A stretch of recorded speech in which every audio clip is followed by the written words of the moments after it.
Hello, everyone. Wes is stepping behind me, so we get ready to rock here. Look at this. We got a big TV ready to go for you. I'm going to see how the feed's coming up.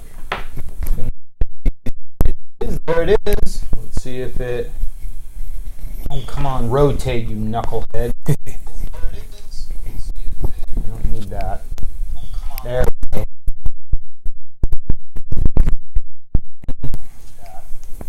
Turn. Oh, you can hear your mic. Yeah, pounding the mic. Pounding the mic. Wes is pounding the mic. Oh, see, that's good stuff right there, everyone. I've got us here. That's our really big, fancy monitor. See, I'm on the small microphone today. You know why I don't use that other mic? Or that other stand? Right. Because I will knock it over. A little high center of gravity on that one. So we are getting ready to go live. Today it's ballot measure time. So let me make sure I've got my notes up here. You know, I lost all of my notes. A bunch of the notes that I had on here. No idea where they went. Like all the old show notes. I hate it when that happens. Yeah, you and me both. Okay, here we go. All right. 3, 2. Good morning, good afternoon, and good evening. This is Kinetic Chaos Podcast number 59. I am your host, Will, joined as always by my good friend, Wes. Right here I am. He is to my left. We have not been in this configuration in quite some time, and why is that, Wes? Where were we? Where were we? We were in the garage. We were at your folks' house. Yeah, that's right. We were... Has been a while. Time just flies by. Can't keep track of things. That's exactly right. We all last week, in fact, we didn't have one show here at the old secret and underground bunker, did we? Yeah, I think you're right. Didn't even think about that, but you are correct, sir. See, that doesn't happen very often, but today it did. So we for those that are listening and watching, we are going to cover the ballot initiatives this evening and see what we can inform you guys on, give you some information. For those that are watching on the boob tube, I've got the monitor up here so we can, we can scroll up and down. We can monkey with that. Wes has got his thing highlighted. You can't see old it. School. Yeah, he is old school. There is nothing new school about Wes. That's right. That is for darn sure. So the man loves himself a highlighter and an ink pen. Yep. Haven't figured out why, but no. Anyway, hey, let's. We still got to cover something good that happened to us since last week. Do you have something that you can come up with quickly? Oh, wow. Oh, come on. What did you do Saturday? What did we do on Saturday? What did you do Saturday? What did you cook that you just brought over? Oh, hey, wow. Thank you for reminding me. Yeah. Come on, man. You don't have to search that hard for something good, do you? Turning on here. That would be the pork belly. Pork belly, burnt ends, and some jalapeno poppers. Yes, indeed. And how are those sitting with you 2 days out? No issues. No issues. Got the iron stomach. You do have the iron gut. Yep. That is for darn sure. Something good that happened to me is you brought some of those over to me. Number one, those are going to be awesome. I can tell.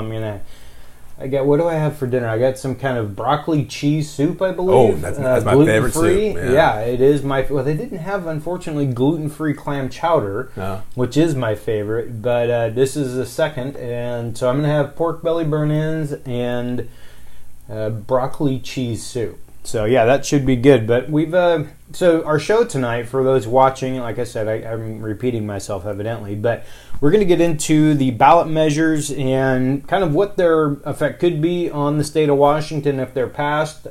Wes is our resident expert on all this type of thing. I don't know about that. Oh, I know that. You're far more of an expert than I am. I have opinions and you know. We just want to kind of point out the big things on these. You guys need to make your own decisions on voting, but we want to make sure that, you know, it may be something that you may not have as much because I believe one of them is at 1631 is 38 pages long or 1639. No, 1631 is the big boy. That's our first one. 1631 is 38 pages long, and I will admit I have not read the entire thing. I've read quite a bit about it, but I have not read it stem to stern. Have you? No, same boat as you. Yeah, I've read the majority of it, but not verbatim, word for word. I mean, we can talk a little bit about how they write these things. It is so obnoxious, in my opinion, because the layman can't understand them. Yeah, it's written to be daunting, so they're hoping they can just sneak some stuff by you. Oh yeah, well, by everyone, right? And a lot of times these things end up on the ballot because they can't get them through the legislature. Yep. And I mean, 1639 being a big example of that. Am I right? Yep, that's right. So let's hop right into it. Did you read that article that I posted today by chance? Oh, your long form? Yeah. No, I did not. Oh, yet. well, you need to read that when you get a do. chance because there's a little shout out to you in there. Oh, nice. Well, I mean, obviously, besides, so yeah, if you guys make my head bigger than it already is. Is that what you're saying? Well, no, it's just a little fun. No, there is a absolute nod to you. The article that I'm referencing is I'm writing a series, and I'm going to be doing a podcast to go along with it, but on becoming a podcaster, what it takes and things like that. But I'm writing it from my perspective, not just an ABC, do this, do that, and, this will make you a podcaster. It's kind of there you go, thank you. Just some kind of information from my standpoint, how I got into it, history, that kind of stuff. So I hope you guys enjoy it, and you can find that at www.kineticchaos.com, like everything else that we do. So, but first up that we're going to talk about here is Initiative 1631. I'll get it up here on the old screen in the back. And do you want to give us a quick rundown on that one? Yeah, so what I'll do is I'll give you the official little short statement they have to go along with it, and then I'll also touch on some facts as they have laid out in the voters pamphlet of the effects of the given measures that we're going to go through. So the first one is Initiative Measure 1631, which concerns pollution. The terms behind this, or the verbiage they use, is this measure would charge pollution fees on sources of greenhouse gas pollutants and use the revenue to reduce pollution, promote clean energy, and address climate impacts under oversight of a public board. So that's the main going statement. And as you dig down deeper into the measure itself, it kind of says some of the same stuff. The fee imposed on fossil fuels will be collected from various persons or companies for motor vehicle fuel and would be collected from fuel licensees who currently pay the motor vehicle fuel taxes on those fuels. So that's gas for your car, obviously. Mm-hmm. Then next sentence is for natural gas, the fee would be collected from natural gas public utility companies or entities that pay the natural gas use tax. And then the third part is electricity. So we're covering all three bases: gasoline, automotive fuel, natural gas for your house, and then electricity for everything else in your house and everything. The fee imposed on electricity would be collected from importers of electricity generated using fossil fuels. And it kind of goes on and on. So long story short, they're going to tack fees on to every kind of energy there is, be it gasoline, natural gas, or electricity. And as we've talked about on any sort of taxes, when we've brought it up on previous shows, those taxes aren't going to be absorbed by the companies. No, so Northwest Natural is not going to eat it. Clark PUD is not going to eat it.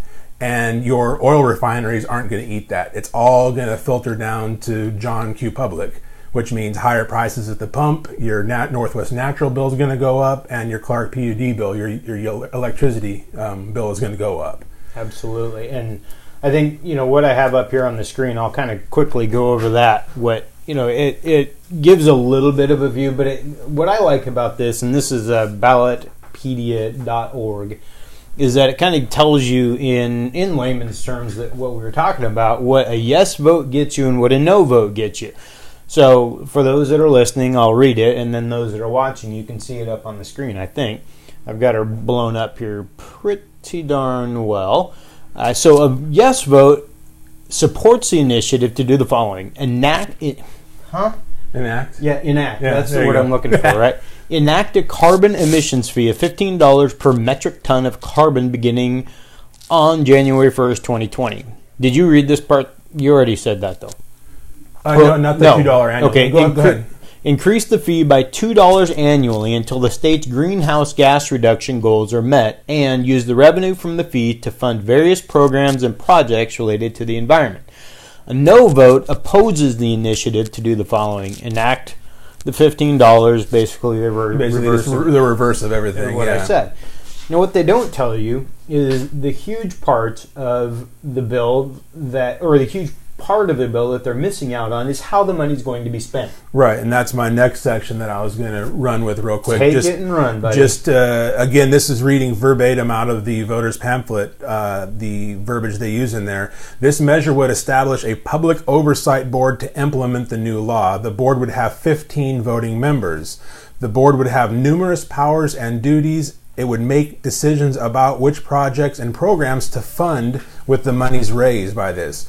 So right off the bat, that's huge red flags because that's 15 bureaucrats that are named, not elected. Yep. So the public has no say in who that's going to be. That could be people, I don't know, and they didn't even say how that board is going to be established. So it could be politicians up in Olympia greasing palms, putting their buddies on the board. Absolutely. And the public has no say in it whatsoever. And they decide what this, they have certain parameters, but they're pretty loose parameters. They can spend it on basically anything green, which as we know encompasses a million things. Well, we can make anything. Right? So they could be making it marijuana.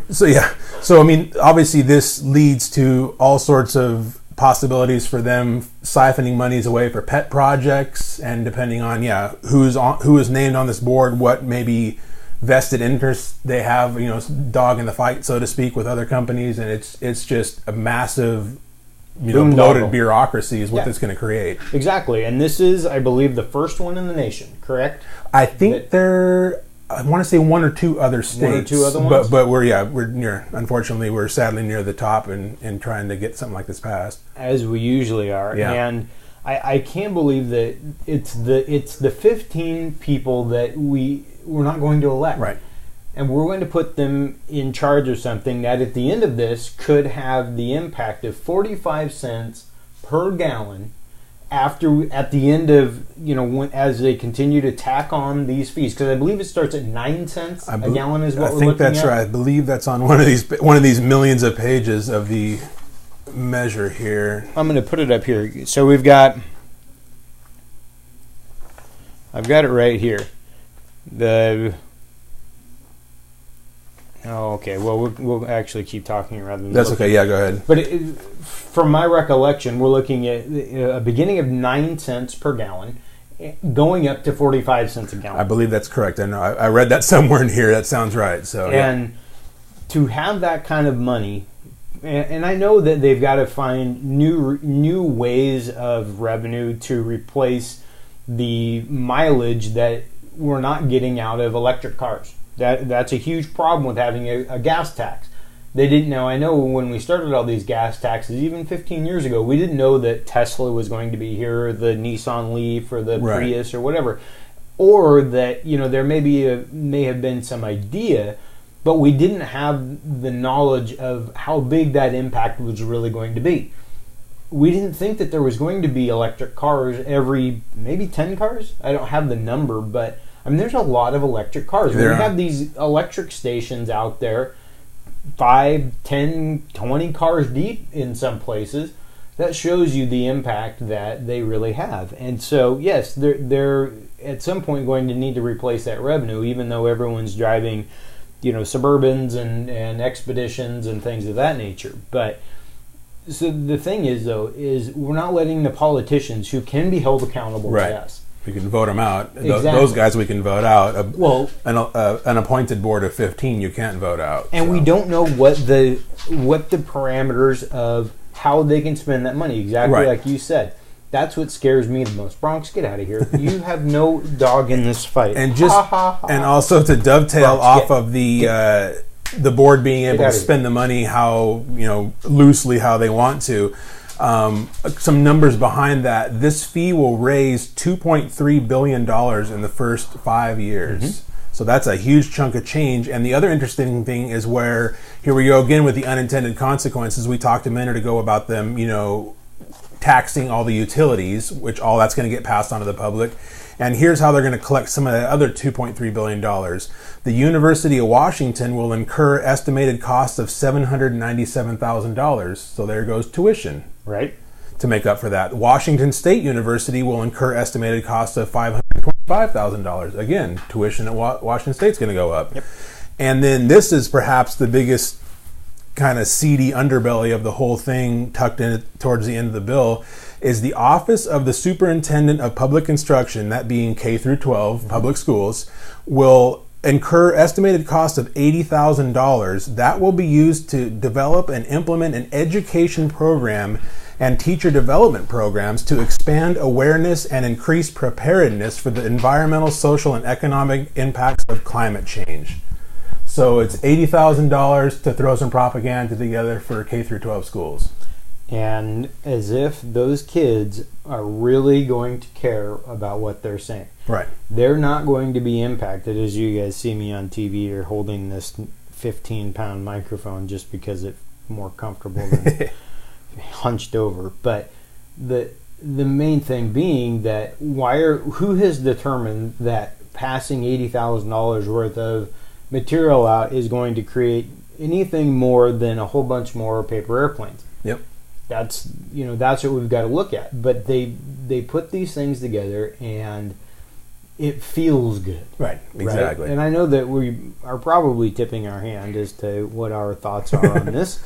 But it's one of those things, and in the show notes for this at kineticchaos.com, I'll have ballot PDF there. I'll have the links for the bills so that you can go read them, because ultimately it's not what we believe. Yeah, we have opinions just like everyone else does, but we want you to make your own decisions. But there's, these types of things are going to affect us, and the big ones are, who I've really been hearing from is small businesses, especially small businesses involved in transportation. Yep.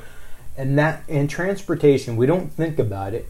That's the one that hits us in the pocketbook first, because it brings us to our job. It brings our food to our table and our goods to our homes, whatever it may be. All of those things cost us money, and it's a form of inflation. So it's an essential tax on us that they write in, and I guess I don't want to say camouflage, because it's not camouflage, but it's 38 pages deep. Yep. And then just to close this out for the trifecta, since we usually do trifectas on Monday. So the first part of the trifecta would be the raising of the prices of gasoline, natural gas, and electricity. Number 2 is what I just talked about, was the potential for college tuition to go up, because University of Washington and Washington State, the two big public universities in our state, are both going to get hammered with fees. The third part of the trifecta is potential property tax increases. And this is due to the clause in here that states city, public utility districts, port districts, and other local governments that provide electricity and natural gas would potentially be required to pay the pollution fee. Potentially. Yeah, so if you're going to start throwing taxes to your public utility districts, your cities, all that stuff, that's going to funnel right on down, and they're going to have to jack up property taxes to offset that. And we already have incredibly high property taxes because of the McCleary decision. Yep.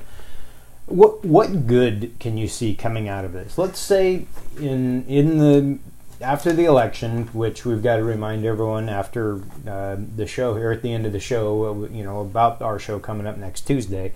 But what can the good come out of this? Are we really going to see these 15 people that we're entrusting with all this money with no oversight, right, to spend it the way that it should? What are the positives for it if it were to pass?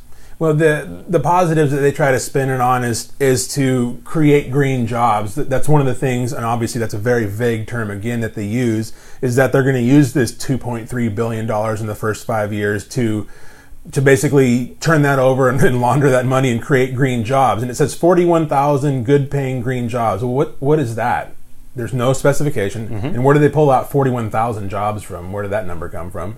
And what I find very interesting, too, in doing a lot of reading, is there are climate scientists that are very much on the more liberal side of the spectrum who believe in climate change and all that, and they don't like this measure because it's not specific enough. They don't like the vagueness. They would like a carbon tax like this to be passed, but they want something that tells you how it's going to be allocated. So you have You have the more liberal side of the spectrum that think this doesn't get specific enough, and then you've got the conservative side of the spectrum that just doesn't flat out like the taxes. So it's kind of a bipartisan deal where there's people on both sides that don't like this. Absolutely. And some of the arguments that I'm reading here on the website, and I'll blow them up so that you guys can hopefully see them back here, but are that they'll protect our community's health and leave a better future for our kids.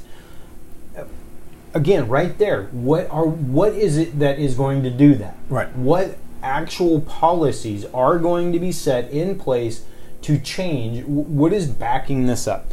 Invest in clean energy like wind and solar, as well as healthy forests and clean air and water. I am, out of the two of us sitting at this table, I'm much more of an environmentalist than you are. I think those things are wonderful as well. But we need to, I just don't like that 15 strangers get to choose them. Right. That can be purchased or somehow finagle their way in and control all these billions of dollars. Because obviously somebody's got to name those 15 people, Exactly. and it's going to come from the legislature. They're not going to those 15 people aren't going to appear out of thin air. Somebody's going to have to name them. So like I said earlier, whose palms are going to get greased in order to get these specific people on the board? And obviously we're incredibly cynical about this, but the past is a great predictor of the way the it future. always goes. We've seen it time and again. Exactly. And so if we can't trust them now and we couldn't trust them then, why can we trust them in the future with billions of dollars? Are we going to end up with another bridge like we did in Alaska to nowhere? Yep. So the third one here, create thousands of local jobs in our communities across the state while cutting pollution. Another wonderful idea. But again, why do we let strangers choose it? And finally, establish a fee on the largest corporate polluters to make sure we are all doing our fair share to protect our state. Another great idea. The things that they put in here are well written and pull on the heartstrings. Mm-hmm. It's that we need to dig into it, get into it like you are. Show us some accountability on the part of the 15 people. Why didn't they write that in there? If it is so great, tell us how you're going to do it, rather than just leave it out in thin air for us to guess. Right. So that's and I think about whoa, where are you going, Mr. Computer? So the other interesting thing is I have read that some of the big oil corporations like your Exxon and that kind of thing, and then Chevron Texaco, those guys, there are some schools of thought that think they are for this because, yes, they will incur the fees, but they are for this because they're big enough they can absorb the fees, and they're hoping this will put the smaller petroleum producers out of business. So there's that school of thought too, is that the big boys want this to pass because these fees will crush their smaller competition, and they can go ahead, they're big enough to handle these kind of fees. I can see that, and I can also see them spinning small companies and subsidiaries that get into this business. Yep. And therefore start making money on it. Yep. That's exactly what I see. Well, let's get into 1634 here. Yeah. Hold on just a second. Let me bring it up on my screen here. Why don't you give us a quick I'll kick it off. This is Initiative Measure 1634. This concerns the taxation of certain items intended for human consumption. This measure would prohibit new or increased local taxes, fees, or assessments on raw or processed foods or beverages. And this would be effective as of January of next year. And the side that's for this, that is to say, the side that this is kind of one of those ones that are flipped. So if you vote yes on this, you are voting to prohibit new taxes. Mm-hmm. If you vote no, you're allowing local jurisdictions to implement new taxes if they so choose. So the no side likes to spin this as, they're not going to raise taxes because it's, these things are already prohibited. You can't tax this on the state level. Well, this doesn't have to do with the state. These are local governments. Mm-hmm. So the city of Washougal could decide to tax beef. Yep. That's a city by city call. So this is a very slippery slope to get into. Is that it allows local governments to tax things that aren't normally taxed, obviously, which will lead to a higher cost of living for everybody. So there's not much upside here. Not a lot at all. And what do I always say? Follow the money. Yep. Let's look at the top 4 donors of Initiative 1634. One committee that is registered in support of this initiative, called Yes to Affordable Groceries, the committee has raised $20.21 million and spent $15.82 million. The top 4 donors are Coca-Cola, Pepsi. They're actually getting along when it has something to do with their interest. Keurig Dr. Pepper, formerly the Dr. Pepper Snapple Group, and Red Bull North America. Your favorite. Boy, howdy. And they'd given 99.88% of the contributions to this committee. So basically, they purchased the committee. And it's interesting because the naysayers to that, I mean, the people that are on that side also will say, well, it's just the soda companies wanting to prevent a soda tax, like we've seen with Seattle. Yep. But if you dive into the language, it's not just about soda taxes. Specifically written in this bill, as we talked about, there are certain covered grocery items that local governments can impose a tax on. The covered grocery items, this is verbatim out of the bill, the covered grocery items would include any raw or processed food or beverage or any ingredient intended for human consumption, including meat, produce, grains, dairy products, non-alcoholic beverages, so there's your soda. So they like to pick out the soda part of it because that's in here, but there's all these other ones too. Exactly. Spices and condiments. And then the other side, also the argument you always hear opposing this is that, well, you can't tax, you're not allowed to tax bread and milk. Well, this says fruits and vegetables, and this says dairy, so that it's more than just milk. You can do eggs and butter; all those can be subject to tax now on a local level. Your local city government could decide to start taxing all these things. So, and I've got to say that I don't think that when I see who is supporting this, and I'm looking at some of the opposition here. The big one, known as the Washington Healthy Kids Coalition, is a huge opponent of this, and I'll read their argument against it. It says, Initiative 1634 takes away local control and gives it to the state. This confusing measure imposes a one-size-fits-all state law that takes power away from voters and hands it to the state, silencing our voice in local decision-making. Corporate special interests are spending millions to strip away voter choices and protect profits. I-1634 has nothing to do with keeping our food affordable. I read that completely wrong. In fact, tax prohibitions on everyday food items, from fruits and vegetables to milk and bread, are already reflected in voter-approved state law. Instead, this measure is funded almost exclusively by the multi-billion-dollar soda industry. They are only concerned with their profits and are spending millions on this initiative and misleading advertisements that would undermine local control. Reject Initiative 1634 to prevent future erosion of local powers by special interest. I-1634 sets a dangerous precedent. Any special interest could spend millions on a misleading initiative to limit our rights as voters and our local autonomy. So it's interesting that because I had a portion of that highlighted to talk about, and that is the tax prohibitions on everyday food items, from fruit, vegetables to milk and bread, are already a part of state law. But they missed the point that this ballot measure, specifically in the verbiage of the ballot measure, talks about local control, and the local governments can tax these things. So it's not taxed at a state level, but this would then be turning it over. If you vote no, this gives local governments the ability to start tacking stuff on. So, because like I said, the yes/no is confusing. So the measure reads, this would prohibit new or increased local taxes. So if you vote yes, you're voting to prohibit local governments from being able to start escalating taxes on these random food items.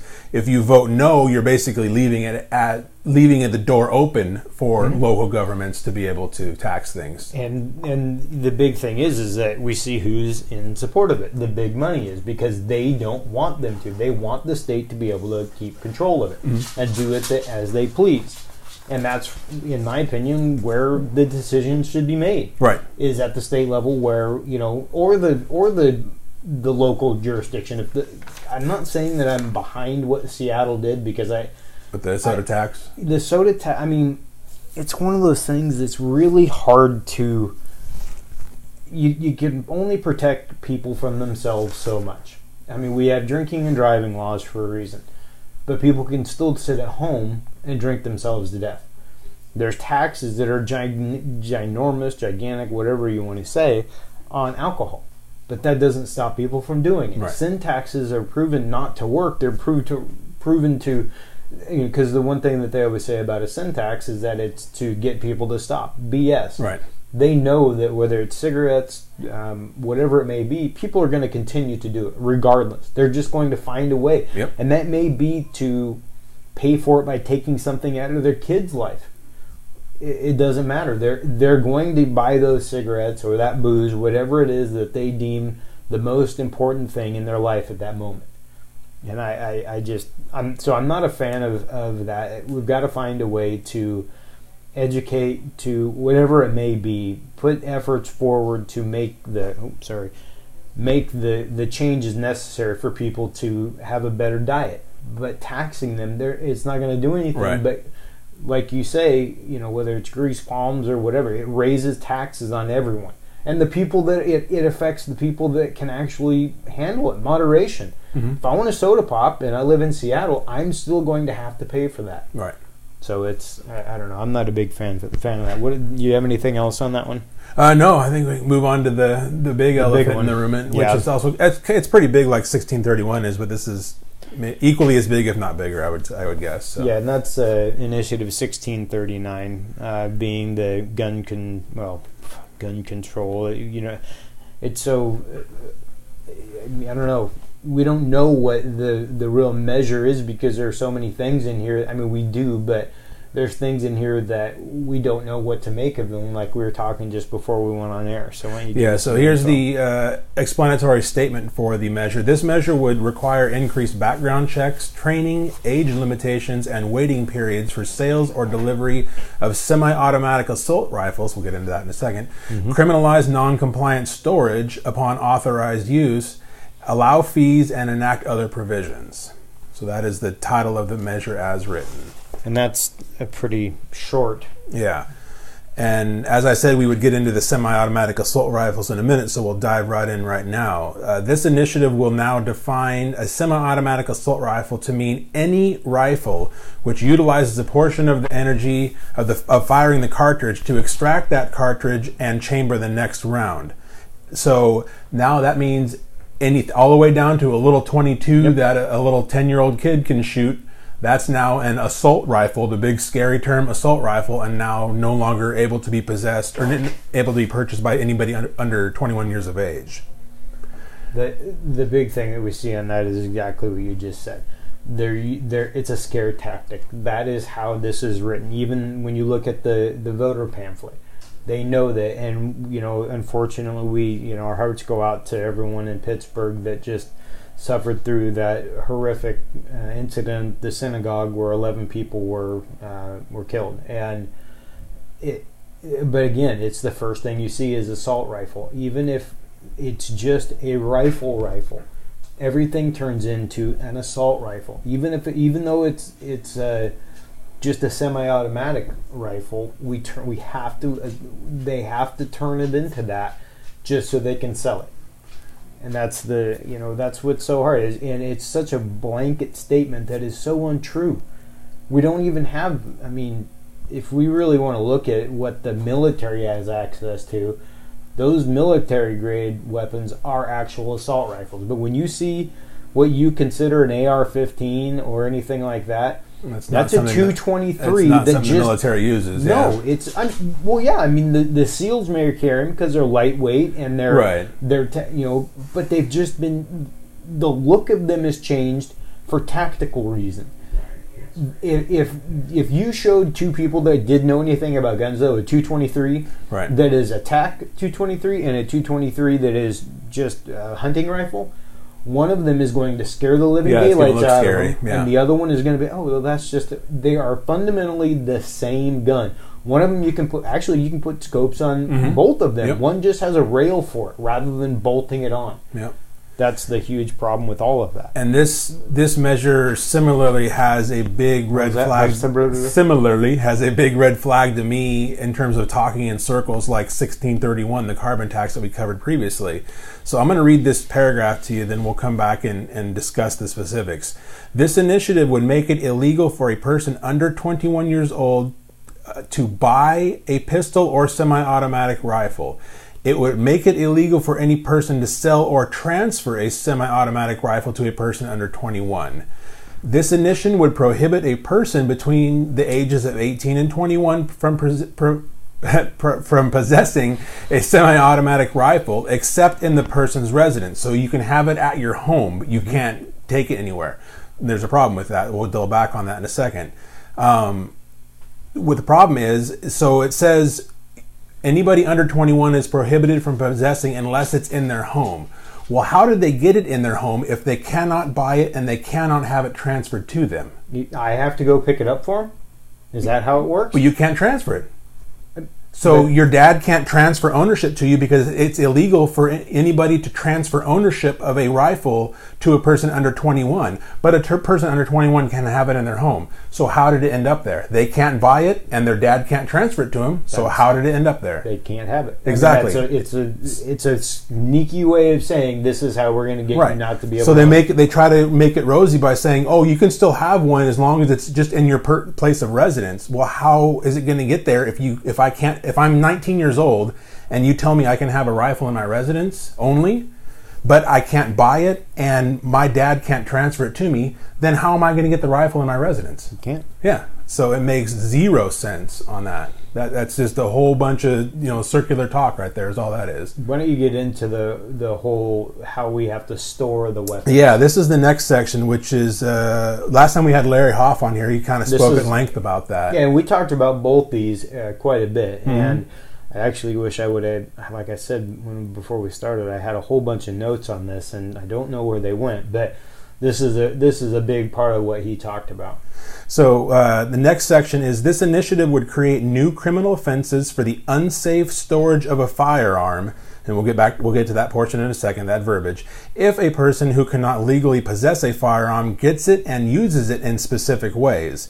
These crimes would apply to a person who stores and leaves a firearm in a place where the person knows or reasonably should know that a prohibited person may gain access to it. So let's look back at that first sentence. It would create a new criminal offense for the unsafe storage of a firearm. The next paragraph says this initiative would not mandate how or where a firearm must be stored. So it's now a felony if you store it unsafely, but what does unsafely mean? We don't know. We don't know. They're not going to mandate it in the law what safely means. So it's all subjective. Exactly. And that means that and we'll get into the part about if somebody steals it in just a minute, I would imagine, but if somebody comes into my house and sees it, let's say, little Jimmy's, my son, little Jimmy, comes in. I don't actually have a son named little Jimmy, but his friend comes over, and without my knowledge, friend and little Jimmy go into my bedroom, where let's say I have a glass case that displays my weapons, okay, or I've got an old hunting rifle that maybe isn't. The action may be broken, but it could still fire possibly. But it's hanging on a wall because it was my great-grandfather's from the Civil War. Little Jimmy's friends tells his mom. Mom reports it. Now what happens to me? Right. Did the cops come raid my house, kick down my door, and I'm sitting there in my, skivvies and eating a TV dinner, watching Wheel of Fortune, and I'm getting cuffed and stuffed in the back of the cop car because it's somehow made. I mean, then what does it get into in terms of illegal search and seizure? Mm-hmm. How are they going to come and find that out? What is their impetus to come into my house? Are they going to get a search warrant? Right. Little Jimmy's friend said that he's got a big scary 22 hanging on his wall that was, like I said, from the Civil War. How are they going to say, we're going to go in and beat it? Because if it's a felony, they're going to find a way to get in my house, in your house. Yep. But we don't have this outlined anywhere. Right, exactly. It's all one big open loophole here. Exactly. That in some way, shape, or form is going to be used against somebody in a bad way. Because there are, and I know that by and large, 99, I hope, 0.9% of police officers are good people. But we see that they're not all good people. And so at some point it's going to come back and it's going to bite somebody in the rear end.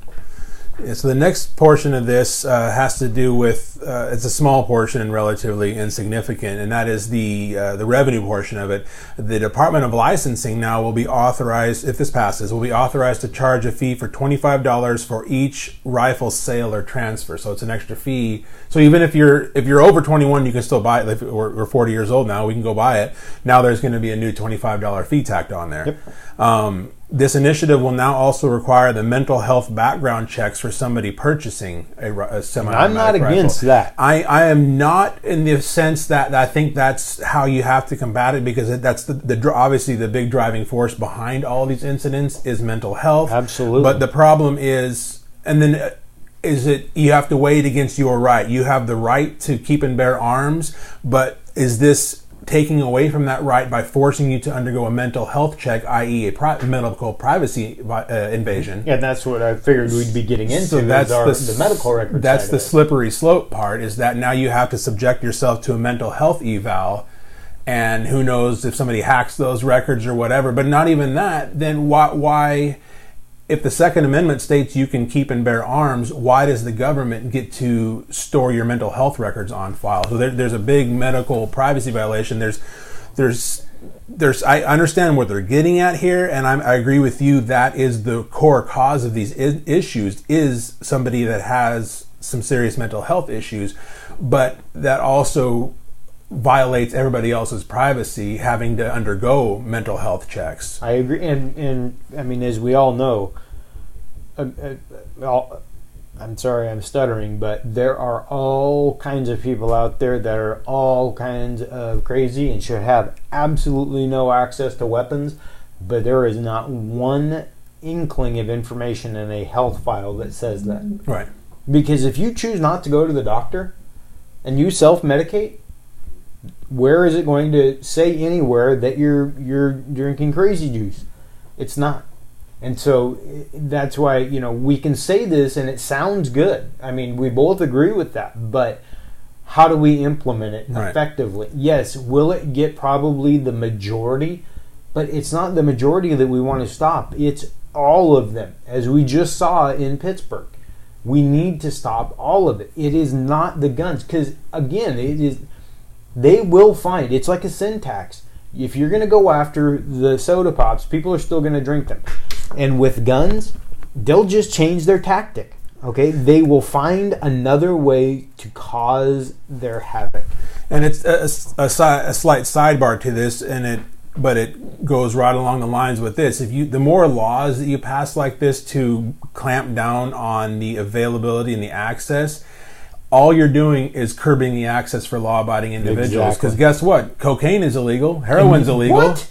Yeah. Since when? So this is going to make semi-automatic rifles somewhat illegal, like cocaine and heroin, but that didn't work for cocaine and heroin, so why is it going to work for rifles? With any of it. That's the big problem with all of it. We can pass laws till we're blue in the face. It stops the good people from having them. Well, you and I aren't walking around with heroin in our back pocket, and we're also not walking around with M16s, okay? Because that's illegal for us to own, a fully automatic M16. It's not us they're trying to stop. The bad guys still have the guns. If you're a felon, you can't own a weapon. But guess what? They still, who's getting charged with carrying weapons a lot of times? It's felons. Yep. They're weighing the risk of having, because they're involved in bad, shady business, they're still going to protect themselves with a gun, and so that's what they do. So 3 other points we'll touch on quickly before we move on to the next one. This ties back to the whole that this law doesn't outline what safe storage is. However, this will create a new Class C felony called community endangerment due to unsafe storage.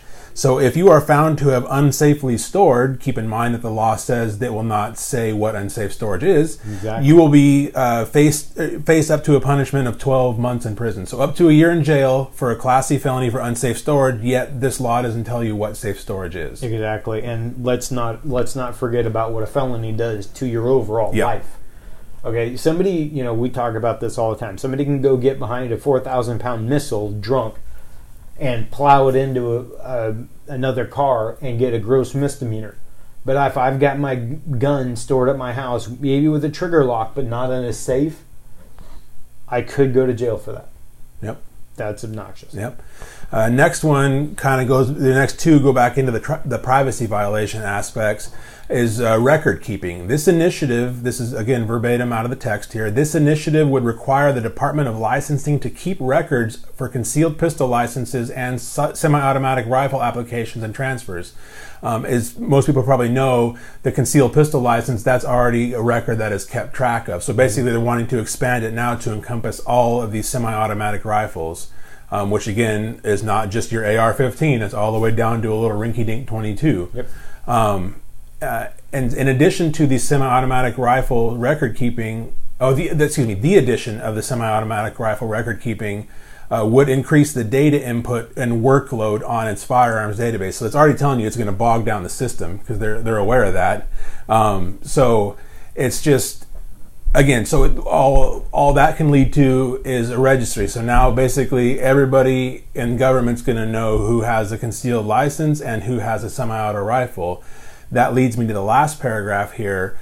Again, a privacy violation. If a person is found ineligible to possess a pistol or semi-automatic rifle, so this measure has mostly focused on the semi-auto aspect of it, but now this portion is going back and to throw pistols in it as well. If a person is found ineligible to possess a pistol or semi-automatic rifle, the Department of Licensing is required to notify the chief of police or sheriff in that person's jurisdiction, who is then required to take steps to ensure that person does not possess one. So if the department calls the sheriff and say, "Hey, Joe Blow over there, he shouldn't be owning a gun," is the sheriff going to go kick down their door and search their house? Who knows? Yeah. And who knows if they have some kind of vendetta against a person. Again, so many subjective things involved in this they're not defined. All we're asking in all of these is some definition. Yeah. Give us some leadership. Give us some ideas on how these things are going to be implemented so we can actually make a determination as to whether they're good or they're bad. Right now, all we can do is say they're bad because we don't know.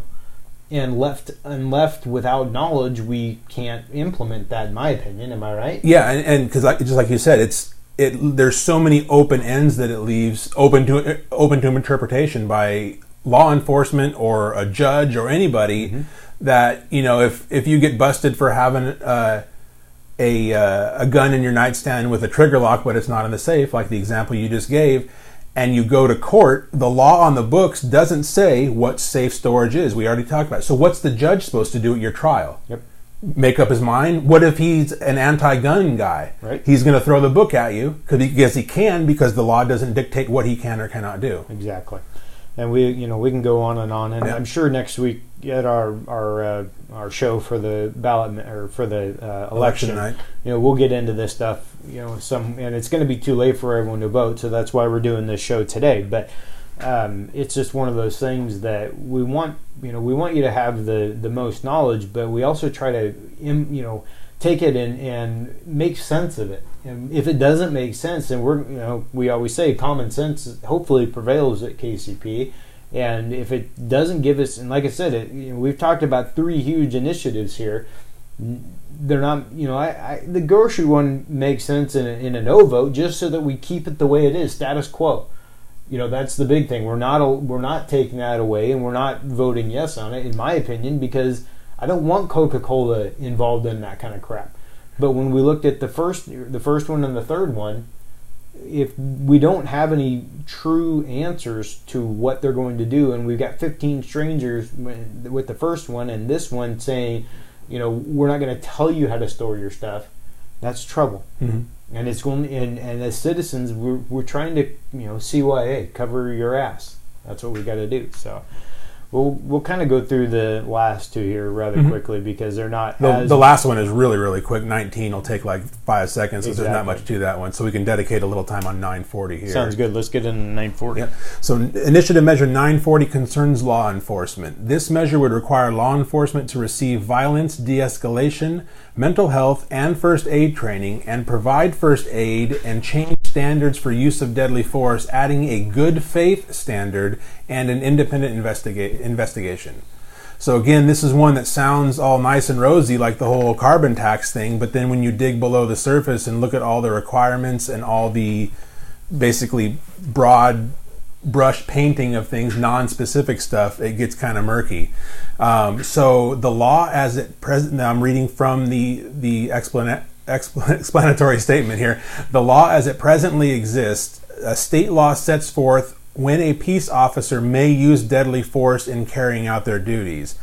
The effect of the proposed measure would address when law enforcement officers may use deadly force. So again, they're basically restating what the law already is. They're just going to now tweak it.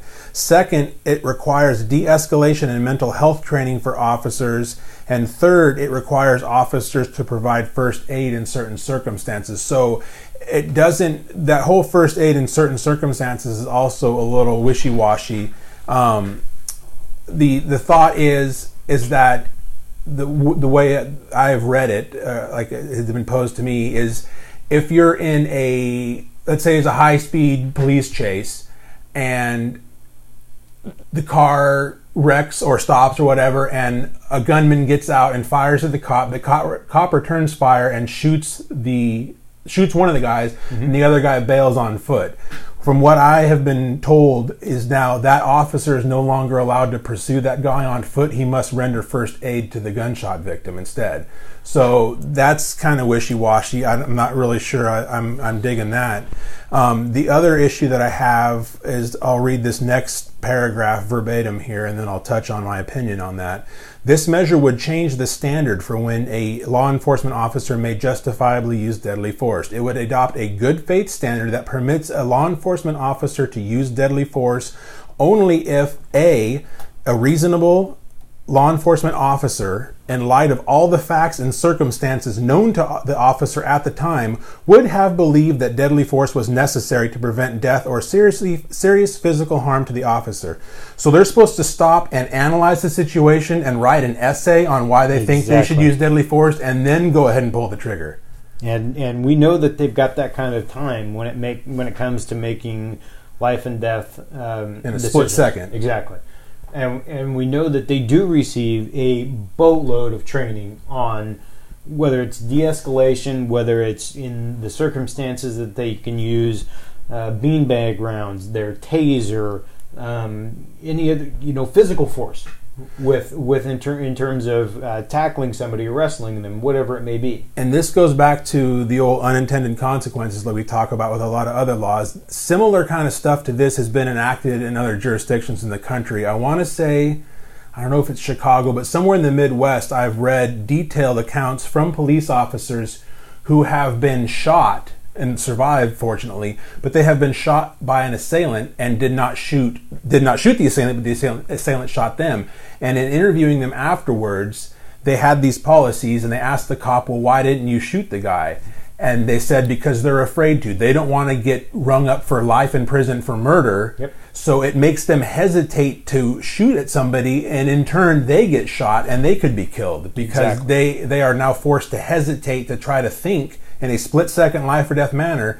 They're worried about if maybe somebody's going to interpret this law a little differently and they're going to go to prison for the rest of their lives. And makes you hesitate for a second, and that could cost you your life. Exactly. And when we look at the supporters of this 940, the main thing is that we're looking at tribes, organizations, there are many of them. But when we look at the opposition, it's the police officers. Mm-hmm. Washington State Fraternal Order of Police, Washington Council of Police and Sheriffs, Council of Metropolitan Police and Sheriffs, Seattle Police Officers Guild, King County Police Officers Guild, Washington State Patrol Troopers Association. The people that do this every single day, put their lives on the line for us, are the ones that are going to know whether this is good or bad for us, in my opinion. Exactly. And so this law is going to tell cops, wait a minute, you need to slow down and decide whether or not you want to shoot the guy. Meanwhile, the guy's shooting back at you, potentially. Like the old Wild West, when you do a duel and you draw, the guy that gets off the first shot usually wins. Mm-hmm. So if you hesitate and think, oh, should I draw my gun on this guy, and he draws on you, game over. Yep. So the cops, like you said, the cops are the ones on the front line. They know how this stuff goes down on a daily basis. And the fact that they are now going to, if this law passes, be forced to try to analyze all sorts of factors in a fraction of a second, if they guess wrong or take too long, it could kill them. I can definitely understand why they're against something like this. Well, and even if it creates 1/4 of a second longer decision, that could cost not necessarily the police officer's life, an innocent bystander's life. That's an issue. Yep. And so we've got to find a way that, yes, we can't have, like you said, the Wild West. We can't have Yosemite Sam out there with cops blasting guns away. But I don't believe we have that. I don't think we have a police force in the state of Washington that is uncontrolled, does not handle the situation well, or anything like that. Yes, there are always going to be circumstances that there may be an issue, but those are on a case-by-case basis. Their job is to protect us, and we want to give them all the power on earth to do that. Where these things come into play is in great training, great leadership, hiring good cops at the beginning. That's when we make these decisions, and that's why it's not easy to become a police officer. We're making a good decision on them as a person in that hiring process. There's a reason it takes months, and if not a year, to become a police officer, because you're learning all these things, and then you create muscle memory in circumstances through training. When they are having to guess about one little thing, about whether it's meeting some standard, if it's checking a box for a politician, I mean, that makes it very tough to support. Mm-hmm. But that's the thing. And when you look at all the politicians that are behind this, we've got, well, almost every major Democratic politician is behind it. That's it's politicians that aren't out there doing this every day. Bingo. It's just like everything else. When you've got people that don't do it on a daily basis, don't know the ins and outs, making decisions for others, that it creates some concern in my mind. Yep, I agree. Well, advisory vote number 19 here, which is the tax on crude oil and petroleum products. What do we got about that? So we can touch on this really quick because these advisory votes are basically worthless. And it tells you right in the voters pamphlet that they're worthless. An advisory vote is non-binding. These results will not change the law. So basically what this is used for is to give a referendum on the elected officials that passed whatever measure, and to let them know if they're in hot water with their constituents or not. So this has to do with Senate Bill 6269 that had been previously passed. The advisory vote on this ballot is called Advisory Vote 19, and it states the legislature expanded, and this was Bill 6269, without a vote of the people, the oil spill response and administration taxes to crude oil or petroleum products received by pipeline that will cost $13 million over 10 years. So their advisory vote, they're asking you, should that tax of $13 million over 10 years, should they repeal that, or should they maintain it and keep going with it? And like I said, no matter how you vote, it's just an advisory. It's to let them know, okay, 63% of the public thinks you should repeal this tax. It's not telling them you must repeal the tax. It's just telling them we think you should do this. So it's kind of just a fluff. These advisory votes are just kind of fluff pieces. They're not, as it states clearly in the pamphlet, it is not a law-changing vote at all. It's one of those things that kind of almost makes you think that they're just trying to prop up the paper industry. Yeah, exactly. And it's not really anything that I don't even know that we really actually need to.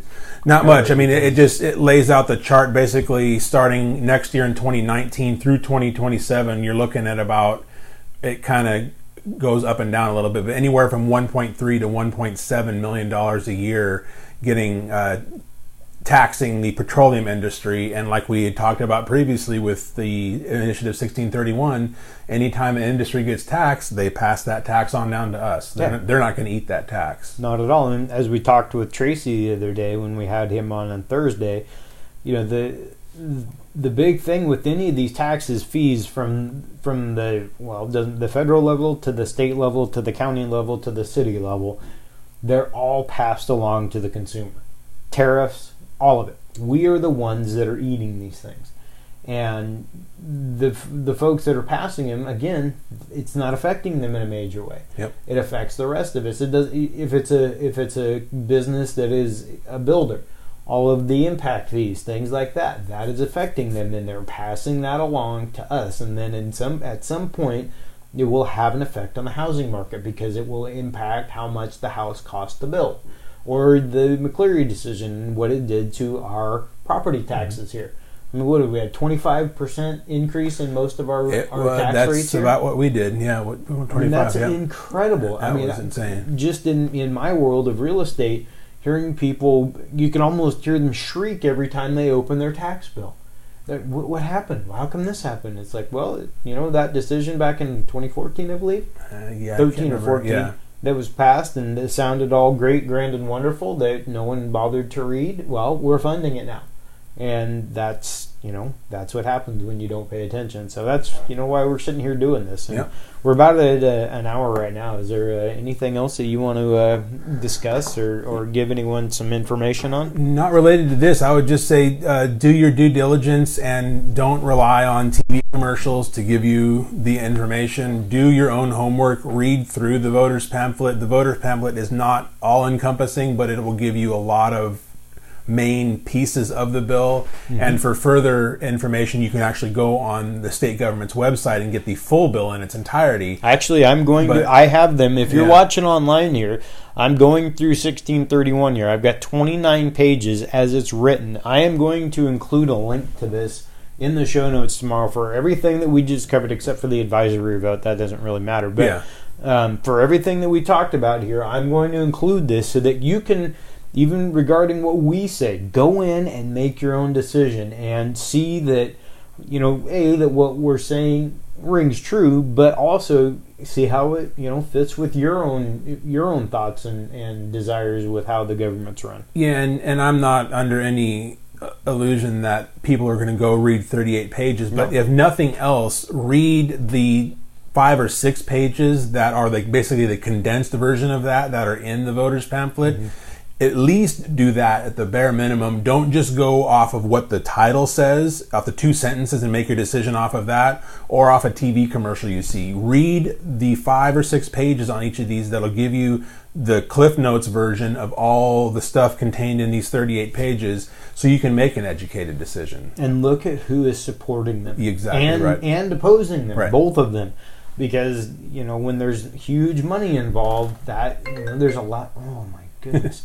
There's a reason for that. Right. So, anyway, that is about to do. Oh no, we want to pump schedule for next week. Yeah, next week. A little different. Yeah, so a little different schedule for next week because we got a vacation coming up, and we've got our schedule. So instead of our usual Monday, Thursday episodes like we always do, we're just going to do a single episode next week only, and that will come on Tuesday night, which is election night, and we will be doing our 3-hour live stream. 3+ hours, maybe, who knows, right. But we're starting at 7 p.m. and running until probably at least 10 p.m. a little bit after, so we can get all the West Coast returns in, and we'll basically have live updates on the fly. I'm going to bring my iPad over here so I can see live updates going. We can report that out as they come in. We can have maybe some different graphics, like an electoral map that shows the states turning colors. We can pop that up on our screen behind us so people can see that for visual purposes. I'm sure there'll be some interactive stuff that I can pull up. Yeah, so we'll have some fun with that. We'll have some tacos. I'm gonna bring some tacos in for us. Some margaritas, maybe. So we'll have.